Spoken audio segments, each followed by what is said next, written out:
Hey, bonjour les amis. Alors je ne sais pas si vous le savez, mais ce jeudi 11 février, c'est la journée internationale des femmes et des filles de science.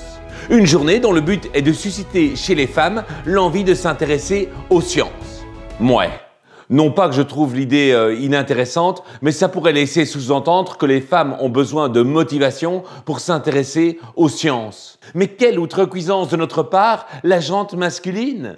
J'aurais largement préféré une journée d'hommage à toutes ces femmes qui ont consacré leur vie aux sciences et en particulier aux mathématiques et qui, en récompense d'un tel dévouement, n'ont reçu que des coups de bâton. Faut-il que je vous rappelle comment Hypatie, la première mathématicienne dont on a retrouvé la trace, a fini exécutée de façon atroce en l'an 415 ? Et Sophie Germain alors, une Parisienne du XVIIIe siècle qui n'a pas hésité à bousculer tous les codes de l'époque en s'intéressant aux mathématiques. Figurez-vous qu'on lui interdit l'accès à l'université sous prétexte qu'elle est une femme. Eh bien, qu'à cela ne tienne, pour parfaire son éducation mathématique, elle n'hésitera pas à prendre l'identité masculine d'un ancien élève de Polytechnique, Antoine Auguste Leblanc. C'est grâce aux travaux de Sophie Germain sur les mouvements vibratoires qu'un certain Gustave Eiffel pourra ériger sa tour. Et pourtant, parmi le nom des 72 savants gravés le long des 4 faces de la Dame de Fer, vous ne trouverez nulle part le nom de Sophie Germain. Ni son nom, ni celui d'aucune autre femme, d'ailleurs. Et là, je n'ai évoqué que la française, Sophie Germain, mais bien entendu, j'aurais pu vous parler de l'allemande, des Minuters, de la russe, Sofia Kowalewski, ou même de l'américaine, Julia Robinson. On parle beaucoup, avec raison, de ce mathématicien génial qu'était Alan Turing. Mais alors, dites-moi, expliquez-moi, pourquoi parle-t-on beaucoup moins de cette incroyable mathématicienne anglaise, pionnière de l'informatique, Ada Lovelace? Ce n'est donc pas de motivation qu'ont besoin les femmes pour s'intéresser aux sciences, mais juste de reconnaissance. Car du culot, il en aura fallu à toutes ces femmes qu'on a tenté de décourager des mathématiques. C'était il y a longtemps. Pas tant que ça. Saviez-vous par exemple que ce n'est qu'en 1972, même pas 50 ans, que la prestigieuse École Polytechnique française a enfin autorisé les femmes à présenter leur célèbre concours d'entrée ?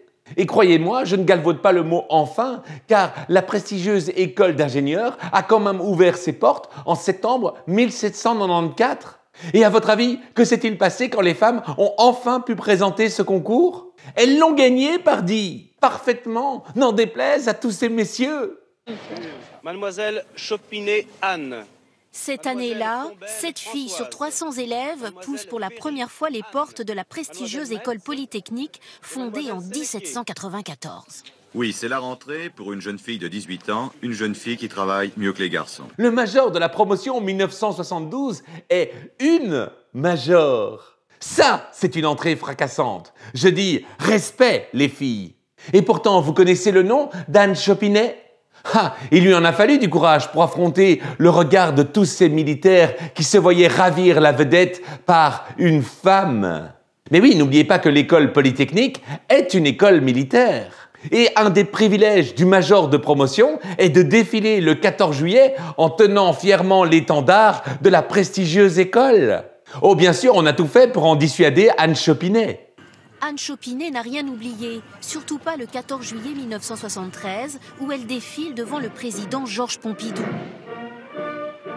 En tant que major de sa promotion, elle porte le drapeau, et c'est déjà une première mise à l'épreuve.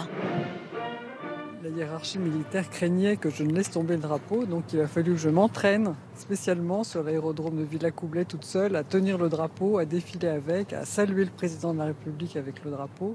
Quelle classe! Waouh!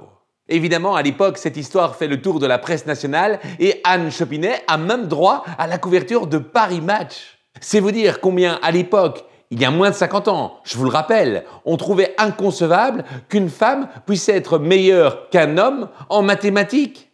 Mais vous savez, ce qui m'a heurté le plus, c'est les drôles de questions posées par les journalistes. Jusqu'à présent, vous avez toujours passé votre vie derrière un pupitre à l'école et puis chez vous un bureau de travail pour en arriver là, ou est-ce qu'au contraire vous avez vécu apparemment comme tout le monde? Je crois quand même que j'ai vécu comme tout le monde, oui. Vous avez l'impression d'être une jeune fille comme les autres? Bien sûr. Vous n'avez pas l'impression qu'on vous prenne un peu pour un monstre et qu'on s'éloigne de vous? Non, ça, j'ai pas trop peur de ça encore. Êtes-vous frivole? Frivole, c'est-à-dire? Est-ce que vous courez les magasins? Est-ce que vous occupez un petit peu de vous? Si ça vous arrive de vous surprendre devant une glace? Ah oui, bien sûr. Oui, ça m'arrive. La mode vous intéresse également? Oui. Vous vous sentez une jeune fille dans le coup, vraiment? Ah oui, bien sûr. Moi, je me sens pas anormale parce que j'ai réussi le concours de Polytechnique. Vous avez entendu? Mais j'ose supposer qu'aujourd'hui, ces mêmes questions donneraient lieu à un scandale. C'est à peine de façon déguisée que le journaliste sous-entend qu'Anne Chopinet est une véritable extraterrestre. Alors, la vérité, il est temps que vous la connaissiez. Si les femmes sont si peu présentes dans l'histoire des mathématiques, c'est qu'elles ont toujours eu des bâtons dans les roues lorsqu'elles tâchaient de pénétrer les mystères de cette discipline.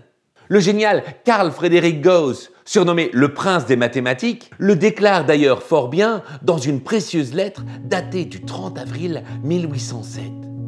Gauss vient juste de découvrir que son correspondant n'est pas Antoine Auguste Leblanc, un homme, mais bien plutôt Sophie Germain, une femme. Et voici ce qu'il lui écrit dans cette précieuse lettre. Comment vous décrire mon admiration et mon étonnement en voyant se métamorphoser mon correspondant estimé, Antoine-Auguste Leblanc, en cet illustre personnage qui donne un exemple aussi brillant de ce que j'aurais peine de croire. Le goût pour les sciences abstraites en général et surtout pour les mystères des nombres est fort rare. On ne s'en étonne pas. Les charmes enchanteurs de cette sublime science ne se décèlent dans toute leur beauté qu'à ceux qui ont le courage de l'approfondir. Mais lorsqu'une personne de ce sexe qui, par nos mœurs et par nos préjugés, doit rencontrer infiniment plus d'obstacles et de difficultés que les hommes à se familiariser avec ces recherches épineuses, sait néanmoins franchir ces entraves et pénétrer ce qu'elles ont de plus caché, il faut sans doute qu'elle ait le plus noble courage, des talents tout à fait extraordinaires. Le génie supérieur. Le génie supérieur. Tout est dit.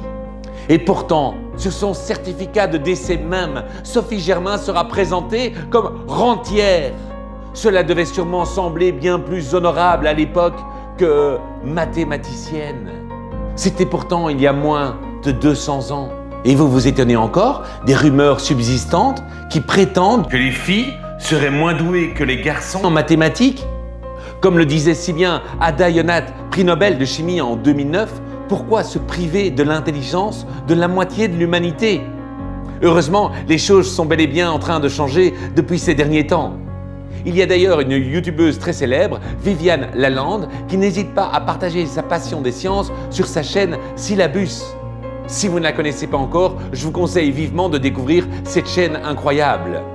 Alors, en l'honneur de cette journée très particulière du 11 février, merci à toutes ces femmes qui nous ont montré, qui nous montrent et qui nous montreront combien les mathématiques sont un nom féminin.